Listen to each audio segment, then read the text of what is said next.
আসলে একজন আমাদেরকে বলল যে ঈশ্বরদীতে তাজিয়া মিছিল হচ্ছে। আসলে আমরা কেউই দেখি নাই। তো বের হয়ে পড়লাম তাজিয়া মিছিল দেখার জন্য। তো হ্যালো গাইস, আসসালামু আলাইকুম। আশা করি আপনারা ভালো আছেন। আল্লাহর রহমতে কিন্তু আমরাও ভালো আছি। বিকেলের রাস্তাঘাটগুলো কিন্তু দেখতে অনেক সুন্দর লাগে, আর যেহেতু বৃষ্টি হচ্ছে আর বিকেলবেলা কিন্তু আরও বেশি সুন্দর লাগে। তো এখানে হচ্ছে বাইকে আমরা নিয়ে নিচ্ছিলাম, দুইটা গাড়িতে করে যাচ্ছিলাম। তো যেহেতু এখন দুইটা বাইক হয়েছে, খুব স্বাচ্ছন্দ্যে কিন্তু আমরা যেখানে সেখানে সবাই মিলে ঘুরতে পারি। এতে কিন্তু আমাদের কারোরই এখন আর মন খারাপ হয় না, আর আমাদের কিন্তু অটো ভাড়া করেও যেতে হয়। দেখতে দেখতে কিন্তু আমরা ঈশ্বরদীতে প্রায় চলে আসছি। দেখতেই পারছেন সামনে আরআরপি দেখা যাচ্ছিল। তো আমরা কিন্তু ভেতর দিয়ে যাচ্ছিলাম, আসলে খালামণির বাড়ির সামনের রাস্তা দিয়ে যাবো আর কি। মানে এখনও খালামণির ওখানে বাড়ি এখনও হয় নাই, কিন্তু আসলে সামনে হয়তো করবে তারা। তো যাওয়ার পথে এই পুকুরটা দেখতে কিন্তু অনেকটাই ভালো লাগতেছে। বিশাল একটা পুকুর, আমার কাছে কিন্তু বেশ ভালো লেগেছে। পুকুরের পাশ দিয়ে কিন্তু ছোট্ট রাস্তা চলে গিয়েছে। পতাকা দেখে বুঝতে পেরেছিলাম যে আমরা আর কিছুক্ষণের মধ্যেই কিন্তু সেই জায়গায় পৌঁছে যাব। আসলে যেই বলা সেই কাজ। দেখেন আমরা প্রায় চলে আসছি। রাস্তাঘাটে এত মানুষজন ছিল, আসলে মনে হচ্ছিল যে এদিকে ঈদ হচ্ছে। আসলে ঈদের থেকেও বেশি মানুষজন এখানে জড়ো হয়ে। আসলে আমাদের বাড়ি ঈশ্বরদীতে হলেও কিন্তু এভাবে কখনোই আমরা তাজিয়া মিছিল কখনোই দেখি নাই।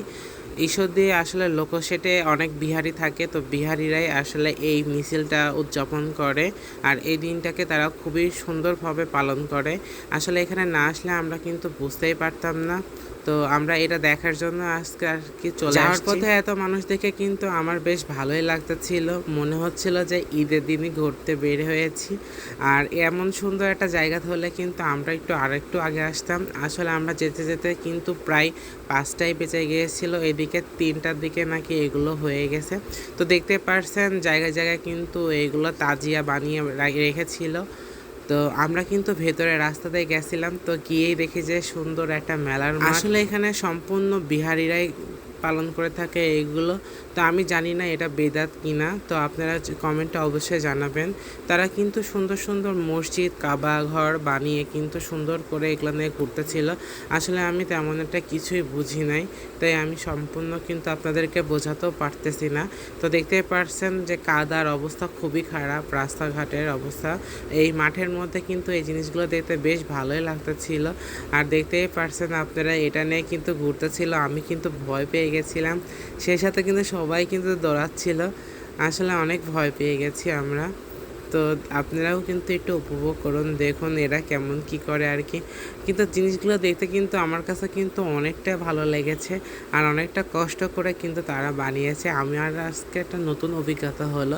আসলে বাড়ি ঈশ্বরদীতে হলো, কিন্তু আমরা কিন্তু জানতাম না এত সুন্দর এটা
সাত পাক দেয়।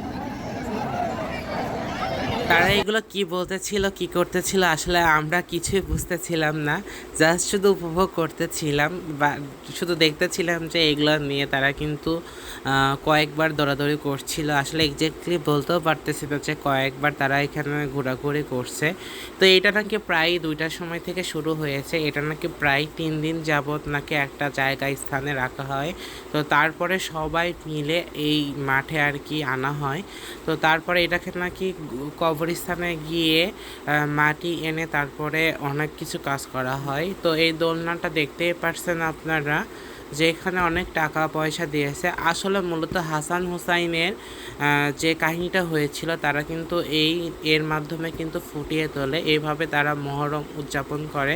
আসলে সঠিক তথ্যটা আমার কাছে জানা নাই, তো আপনারা যদি কেউ জেনে থাকেন তাহলে কিন্তু অবশ্যই কমেন্টে জানাবেন। আমার কাছে কিন্তু এইটা কিন্তু খুব ভালোই লেগেছে। আর এইটা হচ্ছে যুদ্ধে যে ঘোড়াটা নিয়ে গিয়েছিল, আর এই ঘোড়াটাকে পেরেক মারা হয়েছে, মানে তীর নিক্ষেপ করা হয়েছে, তো সেটাই দেখাচ্ছিল। তো ঘোড়াটা কিন্তু দেখতে অনেক মাশাআল্লাহ অনেক সুন্দর বানিয়েছে তারা। তো এখানেও তারা অনেকে টাকা দিচ্ছিলেন, অনেকে হয়তো মানত করছিলেন, কি জানি আমি জানি না, সেটা আসলে এক্স্যাক্টলি বলতে পারবো না, কিন্তু যাই হোক তারা করছিল। আর এইটার সামনে হচ্ছে ভেতরে হচ্ছে কবুতর ছিল, আর তার মধ্যে দিয়ে তারা করতেছিল, কিন্তু জিনিসগুলো দেখতে কিন্তু আমার কাছে বেশ ভালো লেগেছে। অনেকটা কষ্ট করে কিন্তু তারা বানিয়েছে। তো এখানে আমি একজনের থেকে আমরা শুনতেছিলাম কিভাবে কি করেছে। তো সে এই যতটুকু আমি বললাম ঠিক তেমনটাই আর কি বললো যে এই কাজটাই আর কি হয়েছে। তো দেখতে পাচ্ছেন এগুলো কিন্তু এখন গোরস্থানের দিকে নিয়ে যাবে, তারপরে কি কাজ করবে আসলে আমার জানা নাই। তো একে একে কিন্তু সবগুলোই কিন্তু নিয়ে যাবে, পুরো মাঠটা কিন্তু ফাঁকা হয়ে যাবে। তো দেখতে পাচ্ছেন যে তারা কিন্তু হুড় হুড় করে নিয়ে যাচ্ছে সব একে একে। তো এখানে গিয়ে কিছু কাজ আছে সেগুলো আর কি করবে। আর উপরে যে মাথাটা দেখতে পাচ্ছেন মসজিদের মতো, সেটা নাকি প্রত্যেক বছর রেখে দেওয়া হয়। আর তার নিচের কাজগুলো পরের বছর নতুন করে আর কি করা হয়। তো এটাও শুনে আসলাম। তবে যেটাই যাই হোক না কেন, দেখলাম বিহারিরা কিন্তু খুবই মজা করে এই দিনটা। আসলে প্রচুর কাদা ছিল, আর দেখতে পাচ্ছেন তারা কিন্তু সংখ্যাগরিষ্ঠ কিন্তু অনেক বিহারি এখানে থাকে। এত বিহারি মানুষ থাকতো এখানে আমি কিন্তু আগে জানতাম না, মনে করতাম জাস্ট বেনারসি পল্লীতে কিছু বিহারি থাকে, কিন্তু এখন দেখতে পাচ্ছি যে অনেকজন থাকে। তো আমরা দেখতে পাচ্ছি না, এখন বাসার দিকে চলে যাব। তো এখন দোয়ে নারীর উপর দিয়ে পার হয়ে কিন্তু আমাদের যেতে হবে। তো খুবই কষ্ট হলেও আর কি ভালোও লাগতেছিল। আমাদের পায়ের অবস্থা কিন্তু খুবই খারাপ, স্যান্ডেল ট্যান্ডেল কিন্তু সব কিছু কাদায় কিন্তু ভরে গেছে, তারপরেও কিন্তু ভালো লেগেছে। ফেরার পথে কিন্তু অনেকটা মেঘ লেগেছিল, দেখতে পারছেন আপনারা, প্রচুর মেঘ লেগেছে। তো তারপরে আমরা চলে যাব এখন নতুন হাটের উদ্দেশ্যে। আসলে ঘোরাঘুরি করা হলো, কিছু না খেলে কি হয় বলেন। তো এই জন্য আমরা চলে যাচ্ছি, জলদি যাচ্ছিলাম। আর মেঘটা দেখতে কিন্তু অনেকটা ভালো লাগতেছিল, যেহেতু বৃষ্টি চলে আসবে সেজন্য আমরা জলদি যেতেছিলাম। তারপরে নতুন হাটে চলে আসলাম।